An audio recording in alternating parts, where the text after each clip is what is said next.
Today we're talking about In Search of Our Throwaway History, a brand new DVD, all about things from our past that you don't see. Do you remember things like Party Sevens? Aztec bars? Do you remember those?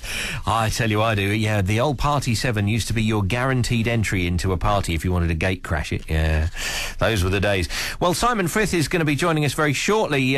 He's the man behind a brand new DVD all about that kind of stuff. In Search of Our Throwaway History, we'll be talking about what's in the DVD, how the idea came about, and how you can get your hands on a copy, because it is a fascinating watch. I watched it earlier this week.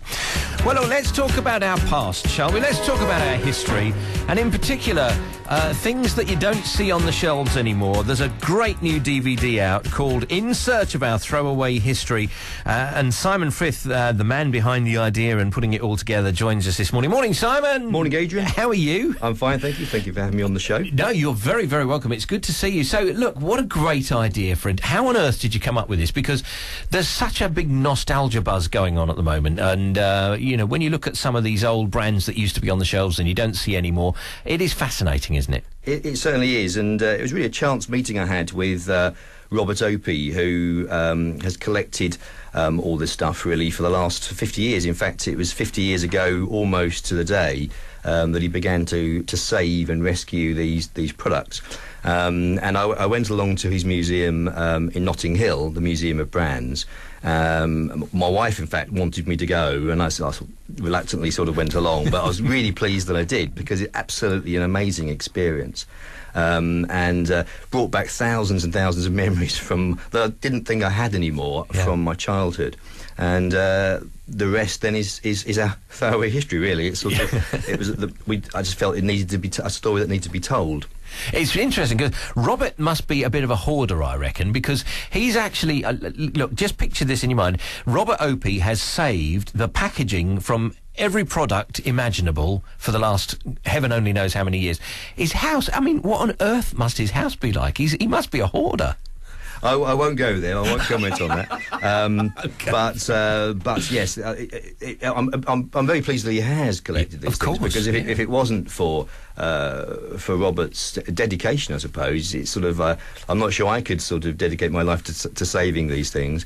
Then we wouldn't have had the opportunity to sort of tell this story, but also for people to sort of have that nostalgia hit and go from there. Yeah, and it is a bit of a social history as well, isn't it? Because, you know, some of the products, I know that Robert's got products from the Victorian era, for example, and then all the way through from there, how products were developed and introduced in the first place, and then developed further, and are still on the shelves today. In fact, some of them. Yeah, I mean, I guess it's a record of our everyday lives. It's a record of our history, though. It's not the history of kings and queens and great events and wars, although they are reflected in the products themselves.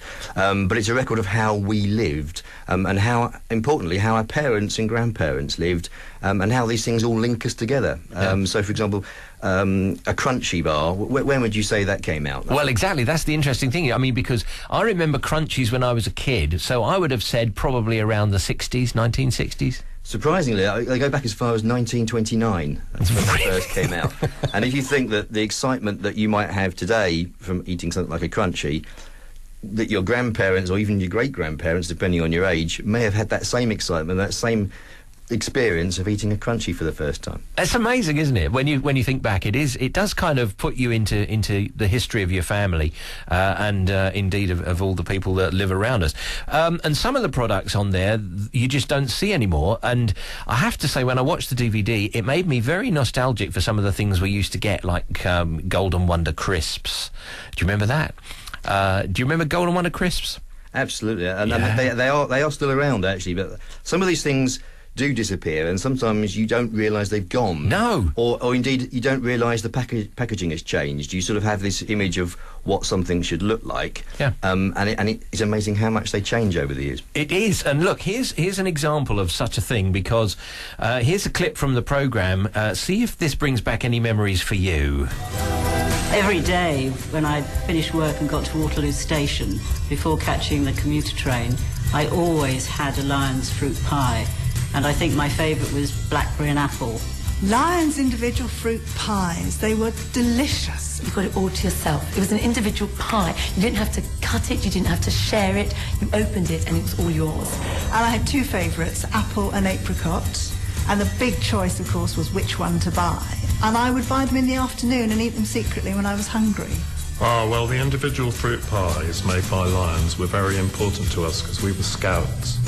And when you went with a packed lunch on your hike, the individual fruit pie was de rigueur. You had to have that. It was easy to hold because it had a strip of paper, sort of greaseproof inside, so you could hold it with your dirty hands. Oh, they were great. Oh, the individual fruit pies. I remember them so well. And they were great, but they've just kind of disappeared.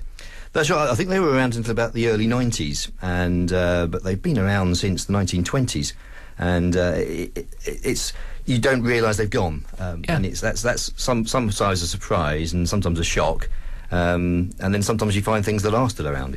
It's incredible. I think they changed the name to Harvest Pies, didn't they? And that's when they lost their popularity, I think. They used to be square back in the sort of the heyday, if you like, of the 50s and 60s of these things. And then I think they changed factory and they went to a circular pie called Harvest Pie in about 1968. And I think that sort of, when things change, sometimes that means that the familiarity with it, the association with it changes, and the audience switch off. Yeah, very sad. Well, look, we'll come back and have another chat in a minute, Simon, because obviously we've got another clip to play from the DVD as well.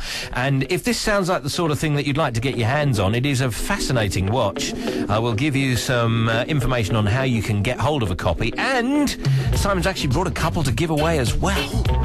So it's good stuff this week. Anyway, Simon Frith is with us talking about a new DVD that's out tomorrow, In Search of Our Throwaway History. And it is a fascinating look back at all sorts of amazing things, Simon. So how passionate is Robert about it? Because we should explain that Robert Opie runs a museum of packaging materials from products gone by, and actually presents the DVD himself. He's obviously quite passionate about it, I guess. Very passionate. I mean, if you can dedicate 50 years of your life to the subject, then that I think demonstrates that passion. And Robert may be familiar to some of your listeners because he's been on lots of TV programmes in the past and antique type shows.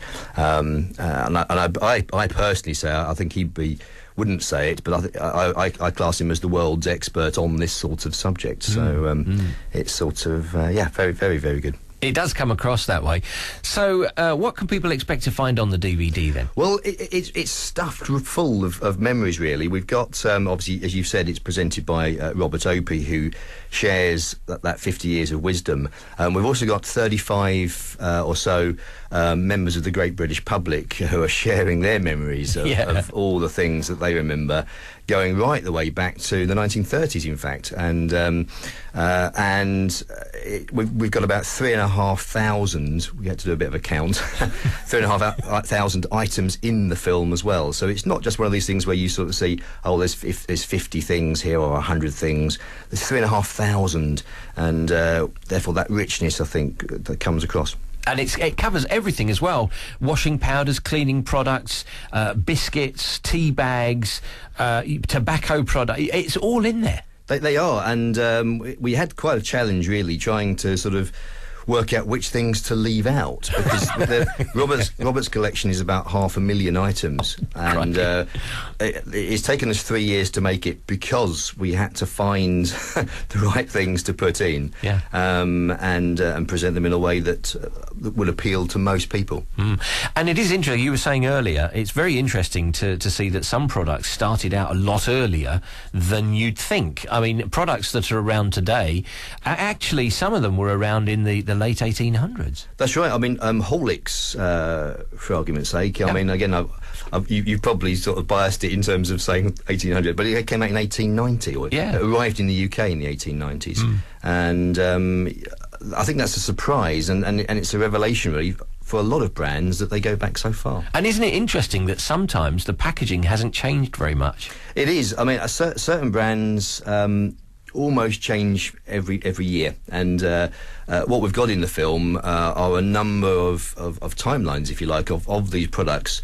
that you can sort of see how it's changed from when it was launched right the way through to the current day. And sometimes it's a radical change, and sometimes you hardly notice it. HP Source has stayed pretty much the same right the way through. Amazing. My other half, when we watched the DVD, didn't realise that HP stood for Houses of Parliament. Did you know that? Indeed. I didn't know that. Exactly. It's sort of... I think there's another story as well that goes that it's actually named after the person that first invented it back in the Edwardian period. But, yeah. But anyway, look, have a listen to this. Here's some more people's memories.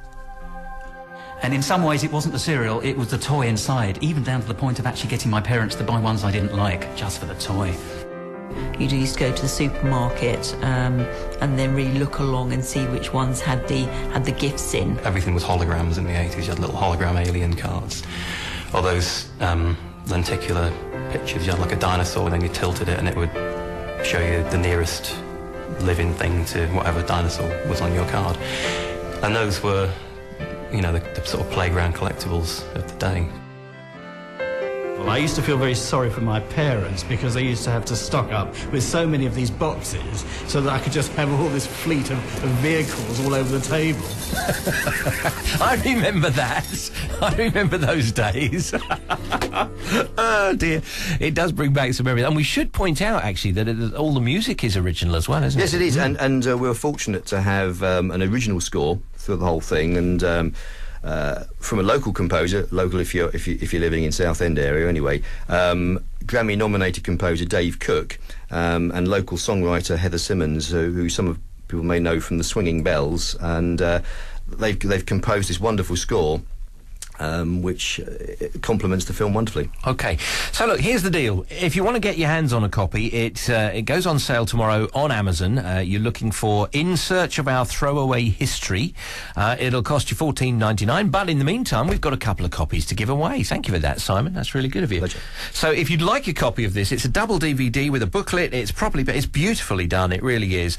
And if you're interested in the history of all our products and what have you, it is a social history. If you'd like a copy, well, we've got a couple of copies to give away, so if you'd like one, give us a call now. 01702 45 50 60. First couple of people on the phone will win themselves a copy of the DVD, and we'll get them out to you straight away. It's a fantastic thing to watch. Simon, thank you very much for coming in to see us today. Thank you for having me. It's brilliant. I hope it goes well for you. Good luck with it. Thank you.